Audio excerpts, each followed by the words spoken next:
were in your moment, I remember talking to Tony Bennett once about his darkest moment. He was sitting in his chair and he said to me that he was done. I think it was Thanksgiving weekend. He had checked himself into a hotel. He didn't think he was going to survive the weekend, something like that. Duke Ellington sent a band outside to play for him, to brighten up his day. And he's telling me the story. And he didn't know this? No, he didn't know. And I almost cried when he was telling me the story, but it was this idea that at his darkest moment, somebody reached out.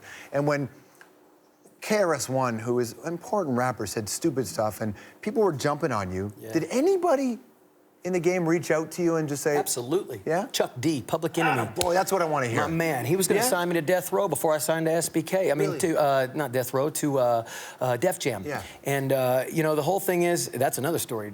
Yeah. Death Row. But, no, well, that was part of the, you know, that was a whole nother thing with Suge Knight. But, yeah, they embraced me totally, got your back, and, you know, you wouldn't think Chuck D from Public Enemy like that. But you got to understand, when I started, I was 16. I was the opening act for the opening act for the opening act for the opener on the Stop the Violence tour with Ice-T, Stetsasonic, EPMD, Sir Mix-a-Lot. You know, I grew up. I'm like a hip-hop encyclopedia. And I know everything about it. Because Scott LaRock was killed, who was KRS-One's partner. That's right. You know that. I found that so strange that he would treat... You know all that? I'm 41 years old. I love hip-hop. I love hip-hop, man. But you were on that tour, right? Yes, I was on that tour, and I mean, I remember seeing Ice-T over there, Chuck D, watching this white boy can dance, and they was watching me from a road case. And I remember going back, I was in the 10th grade, I'd tell people in the hallway, I'm on that tour. Everybody's like, we're going to that this weekend. Are you going? I said, I'm going, I'm playing. They were like, yeah, right. I said, get there early. You'll see.